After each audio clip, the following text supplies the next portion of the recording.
thing. Okay, Pep, I wanted to know about your, I guess he was your grandfather. He was one who came to America from Poland or Yugoslavia. I could not tell you too much about him. You don't know much about him? He died in the mines, though, and that's what you do know. That's what my Aunt Tina told me, that he used to be a guy that had dynamite, and he would dynamite inside the mines to blow the coal down. And he was covered by a lot of coal and was killed that way. And where was this? What part of Pennsylvania? One of the mines in Pennsylvania, I don't know which one. Mm. They used to, where my dad used to work was Mid Valley, which was Gilberton number 2, which is about 6 or 7 miles from Atlas, Pennsylvania, where I used to live, and that's where he used to work. And when your father died, when your grandfather died, your father had to take over his position at the mine. So do you think? Well, they offered my dad a job. Mm-hmm. And so when he took that job, does that mean they worked at the same mine? Yes, he worked at Mid Valley. So your grandfather probably lived in Atlas as well. Yes, he did. He lived at 211 West Sailor Street. And in what was that? There was 3 houses together. One big house, 211 West Sailor, 213 and 215. They all were owned by my grandmother and my grandfather. And the way they mined coal there, they told us in that mine expedition, since it's anthracite coal, they, instead of going down in a straight line, they get big giant vertical shafts of coal to fall down, so that's probably why he was exploding the coal. I have no clue what you're talking about, but maybe it is true, I don't know. The anthracite coal is the type of coal that comes from Pennsylvania. Well, the anthracite coal, the only thing I can tell you about is that it's very hard coal, and it burns a lot longer than, say, bituminous, which is soft coal. Soft coal doesn't burn as long, and that's about all I can tell you about the two. And we had both. We had the anthracite, and we also had the bituminous, which is a softer coal. And you never worked in the mine, did you? No, never did.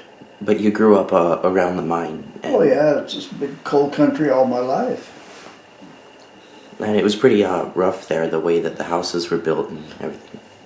Well, what do you mean by rough? It was just very poor there.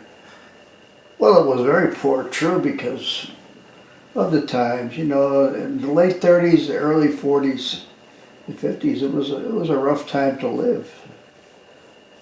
Making a living was pretty hard. Pretty hard then.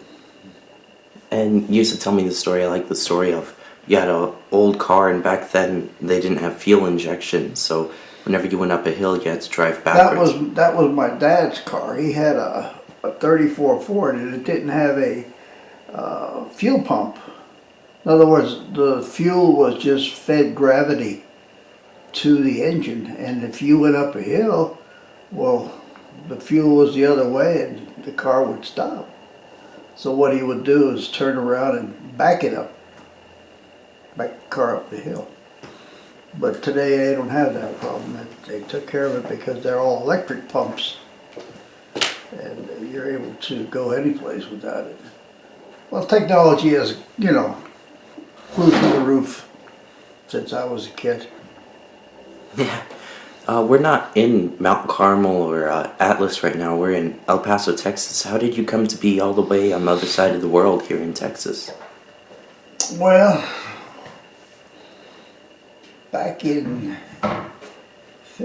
after I graduated in 55, there was 3 or 4 of us that decided to sign up for to volunteer to be drafted.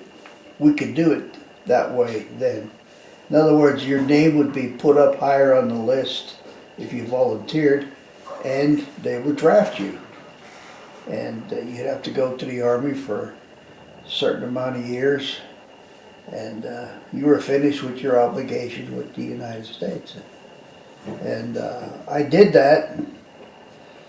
I volunteered in, I think it was in 57, and then in 58, they sent me a letter and said, okay, you're going to go to the service. So I went to the service. 58, 59, and that's when I came down to Indiantown Gap, and that's where they inducted me, and then they gave me all my orders and everything, and I went for training to Fort Jackson, South Carolina. Stayed there for 2 months, and then went back home for about a month, and then after that was shipped to Fort Bliss, Texas. And that was in late 58. And it's been 2 years here. And that's when I met all the significant people in my life today. And by that you mean Grandma? Well, yeah, naturally, Grandma, of course. And, well, you know the rest of the story.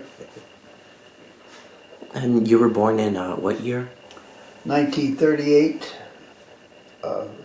I was born in Atlas, Pennsylvania, in the house we lived in, 213, many years ago. What do you miss most from the 40s? I didn't hear the question. Oh, what do you miss the most from the 40s?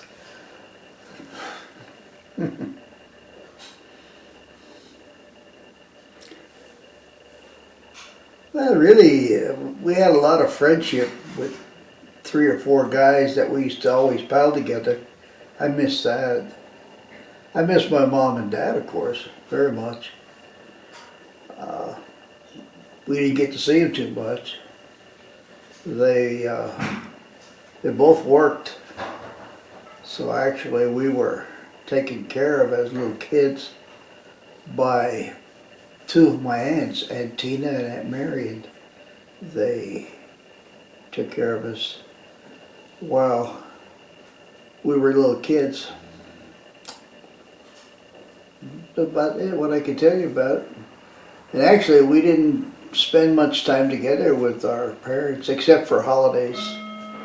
Christmas was a nice time. Did you have any brothers or sisters? No brothers. I had 4 sisters. Florence, the oldest, then me, and then Anna, and then Cookie, and then Christine, which she's the baby. And the only one that's passed away is Anna right now, and all the rest are still alive. That's great, and they all still live in Pennsylvania? No, Cookie lives in Delaware, but Chris and Florence live in Pennsylvania. And one of my aunts that is still alive is Aunt Tina. She lives in Baltimore. And the other one passed away last year, Aunt Marion. So we only have one aunt left. What would you say? Do you like Texas or Pennsylvania better? Well, actually, Texas is better because that offered me more opportunities to get ahead. Better jobs, better paying jobs. The whole atmosphere was just a lot better. And I think I accomplished more here in Texas than I did in Pennsylvania, as far as working and getting a good job. That's great, Grandpa. Thank you for letting me ask you some questions. No problem.